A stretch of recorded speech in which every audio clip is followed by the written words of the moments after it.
Okay, so we left off with Nokomis giving some advice to Muskrat. Take a walk with this nice Akiwenzi. Who is the Akiwenzi? It's some guy that Miss Gobines. Okay, let's keep going. Advice. After that day, Two Strike couldn't seem to boss anyone around, and as a result, everyone's outlook improved. Except Two Strikes. She sulked and dragged herself off to hunt only if she could persuade Anamikins to leave Quill and accompany her. But he was less and less eager to do so. He always apologized to Quill if he did, and when Twilight asked Anamikins whether he enjoyed working with his hunting partner, Two Strike, he looked at her as if she was crazy. Sure. We're on page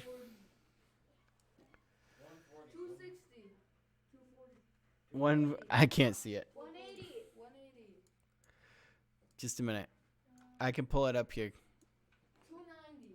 I shouldn't have done that. I'm like, 420. Which chapter? 56. 30. 40. 16. 7. where's the book? Can you just tell me the chapter? It's 14 or 15. We're halfway between it. 14. We're at 17. That was really mean. We're on page 155. 165. 55. Matthew, stop it. Okay.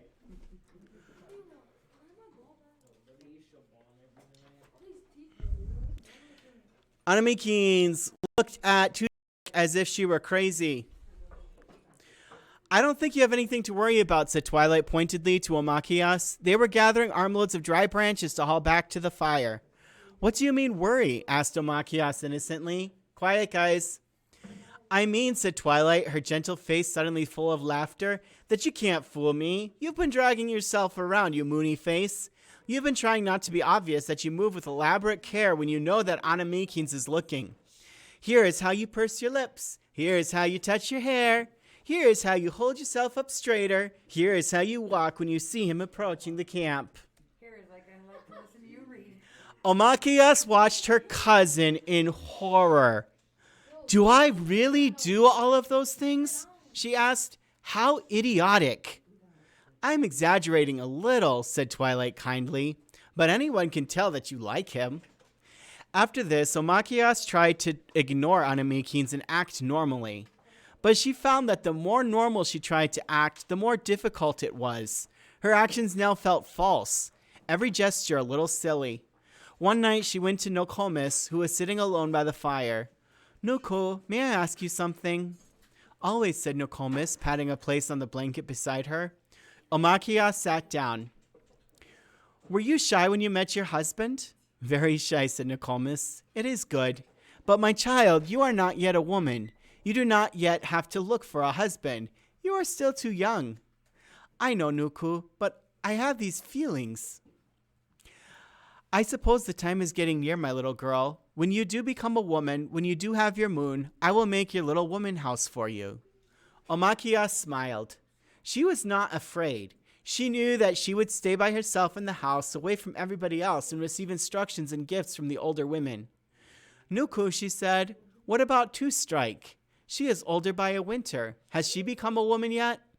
Yes, said Nokomis, but she is unusual, as we know. Your Auntie Muskrat told me that Two Strike refused her women's lodge. She went out hunting when she had her first moon. She brought back some ducks that day and claimed that her moon affected nothing. To us, your body has power. That is the way we are taught.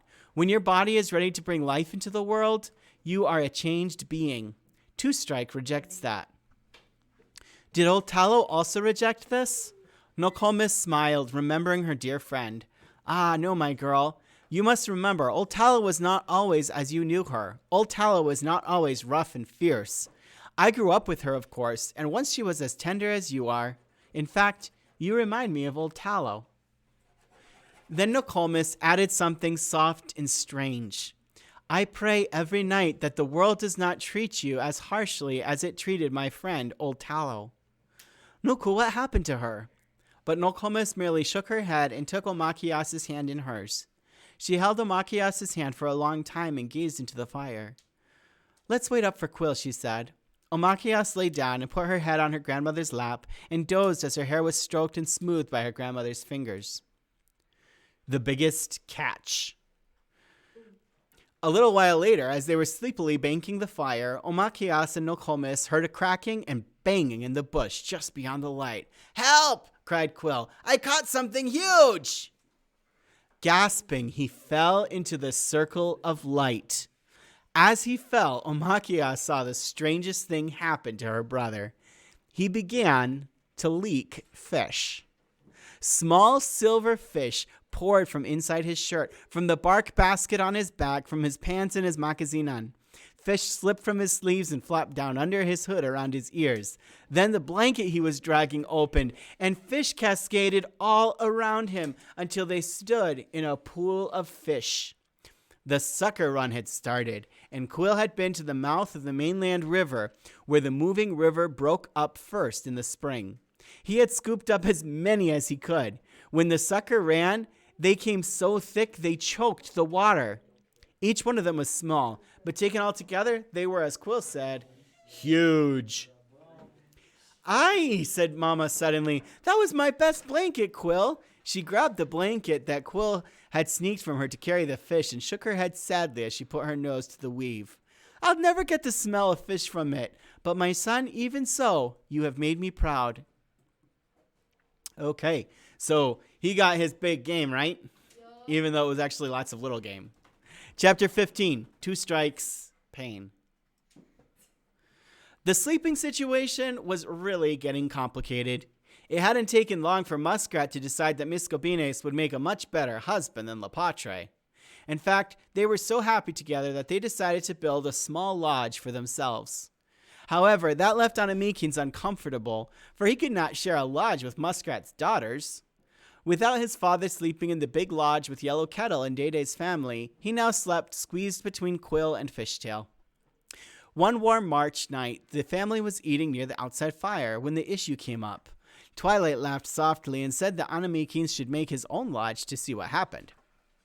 This was a bold thing for Twilight to say, and Two Strike glared at her. She decided to be equally bold. "Is there something wrong with us?" Two Strike asked him outright. Anamikins flushed and looked away. "Well, you're girls. I mean, except you." Two Strike's eyes went wide with shock, as though she had been slapped. Her cheeks went dark. Tears splattered from her eyes as she whipped her head away to hide her expression. Her shoulders were hunched as she turned, but she straightened as she walked away and disappeared into the darkness. There was silence. So that was it. Anamikins thought of his hunting partner as another boy. Perhaps he thought he was paying Two Strike a compliment. Omakias was completely unprepared to pity her husband and resented her cousin, and resented the tears that sprang into her own eyes in sympathy. Why should she care if Two Strike felt hurt? She deserved it. Omakias looked down at her lap to hide her own expression. "What? What'd I say?" Anamikins looked at Quill, who gave a "what can you expect" shrug. Both of the boys held out their makakun, and Auntie Muskrat dished out more stew. They ate, as always, with ravenous intent. Auntie Muskrat's bannock was charred on the bottom, but light and hot. She was down to the last 50-pound bag of flour that Two Strike had hauled across the ice from the traders. Mean and proud though she was, Two Strike never ceased to work to keep her relatives fed. Omakias was thankful that her Day-Day was not like Lapatre. Two Strike had always been a hard girl, but without her own to love her, or the adopted one either, she had been forced to the extreme side of her nature. The roar of ice. Can you guys all sit up, please? Gary, Shaban, Emma, Charles. The ice was rotten and could not be crossed. Yet, since it had not broken yet, they could not use their canoes. This was a hungry time of year, a time of impatience. Everybody got on one another's nerves. Two Strike was a caged beast, sullen and furious. She slept outside. She roamed the island like it was a prison. She spent her time breaking sticks and kicking rocks. The snow turned to mush. The ducks and geese had not yet returned. If Quill hadn't brought back his huge load of fish, things would have been much worse. As it was, the family lived off the dwindling stores of rice and the dried and pounded huevas they'd put away from a moose that Fishtail and Day-Day had killed. Nokomis ranged the island and dug beneath the snow for wintergreen berries, for the bitter new shoots of spring tonic plants. Bijins had become a strong little walker and followed Omakias everywhere she went. He could even point to what he wanted and talk to her, although sometimes what he said came out in long, babbling, confused sentences. He was always eager and playful. He terrified his family one day by running out onto the ice, which was just strong enough to hold his weight, but too thin for anyone to follow him. Omakias, come quickly, Weweeb! Nokomis and Mama stood on shore begging Bijins to return, but he edged farther out, enjoying their frightened faces. The more they begged him to return, the more excited he grew. Nokomis had thrown a net out and begged him to catch hold of it. Bijins merely danced around the links of the net, laughing and throwing up his hands. Omakias came running, and Bijins laughed even harder to see another of those he loved. Soon, the whole family was standing on shore, begging him to return.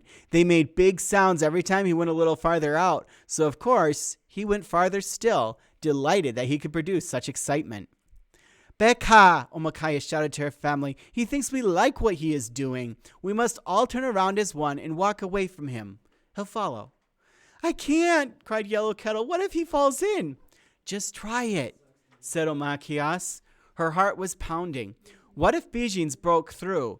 The lake had underwater currents that could pull him beneath the ice. Yet if one of them walked toward him and broke through, he'd fall in for certain. Turn around, everybody, she said, and walk away. Just act like we are going somewhere wonderful. Talk like we're excited and happy. Ooh, said Twilight loudly. I can't wait to go somewhere that we're going that Bijins can't come. Can you, Amusins?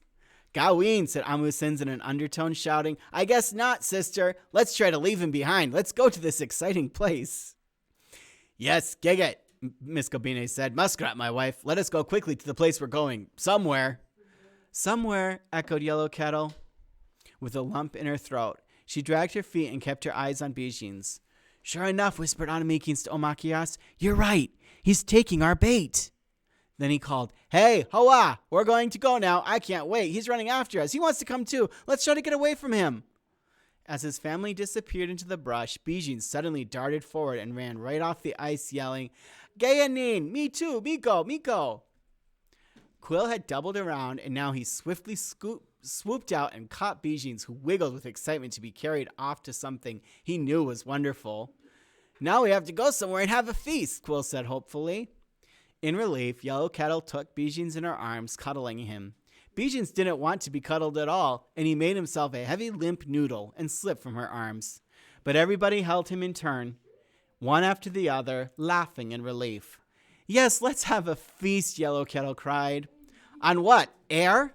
Said Two Strike. She grabbed a stick and hit a rock. The stick splintered.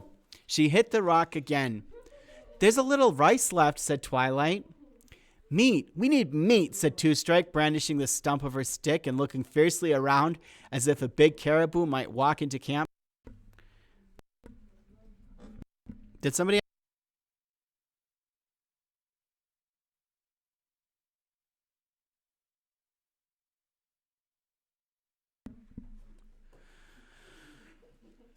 Bizindan, said Day. Then he slowly grinned. Fishtail, do you hear it? Everyone heard it coming, a faint and unmistakable honking high in the clear air. Soon they saw the black thread of geese in the distance, raveling and unraveling against the sky. That night, although their feast was slim, they ate what little they had happily. And all that night they heard the cracking and groaning, the grinding and shuffling as the ice began to break. It went on to the next day. There was an exciting sound, a mad thunder. The booming whip snaps echoed far across the lake and bounced from island to island. The massive sheets of ice crashed up against one another. Close in, starting with the tiniest fringe of black water, the ice began to recede, crackling and tinkling, flailing, splitting, until soon there was a great black margin of water. Then one morning, there were just slabs of ice floating here and there. Spring had come and the fish would be hungry. Nokomis had her net ready, and that morning she and Yellow Kettle set it at the point. When they pulled it in at dusk, they shouted from the canoe, and the others laughed, hearing their excited cries from shore. That night they ate fish roasted over hot coals until they could eat no more. Fishtail took out his hand drum and sang. Muskrat jumped up and did a swaying dance around the fire. She grabbed Yellow Kettle, who pulled Angeline up with her. Nokomis brought their shawls out and threw them around their shoulders. Even Day laughed, his eyes full of glimmering fire as he watched his wife and daughter. They were beautiful. The firelight glowed on their faces as they whirled lightly. Sparks pulsed into black sky as the logs cracked and collapsed on one another when Miss Gobines threw on more wood. Want to take a walk? Anna Meekins had bent toward Omachias, asking her this in a low voice, but Twilight heard.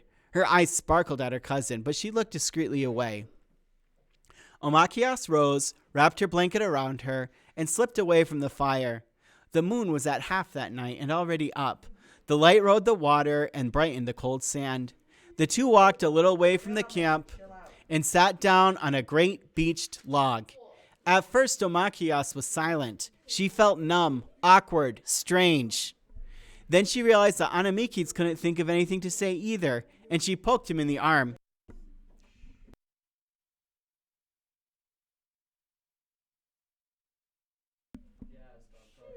Then she realized that Anna Meekins couldn't think of anything to say either, and she poked him in the arm.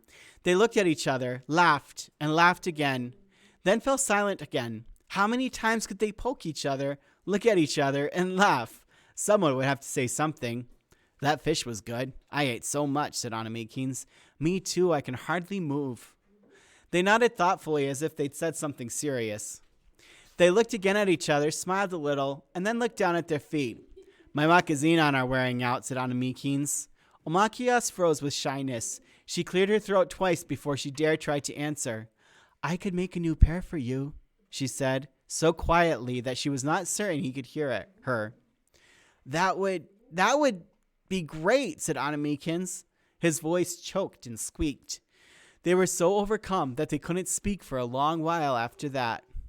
I've been practicing, said Anna Meekins at last, on the other side of the island where nobody could hear me. He took the beautiful loon flute from the breast of his shirt and played a few notes. The sound was soft and clear. They won't hear you with fishtail drumming, said Omachias. Anna Meekins kept playing. The songs he had invented were wild and lovely.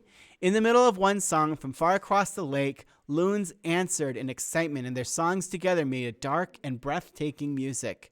Anna Meekins kept playing, now slower, now with a lilting quaver. Back in the camp, Day said to Nokomis, as long as we hear that flute, she's safe. But the minute he stops, go and find my daughter and bring her back here. Nokomis smiled. Yellow Kettle's father said the same thing to me. I went after the two of you as soon as your songs ended, but I let my feet walk slowly. Thank you, said Day. He smiled a little too, and his eyes did not leave Yellow Kettle as she spun around and around the fire. And that's the end of chapter 15.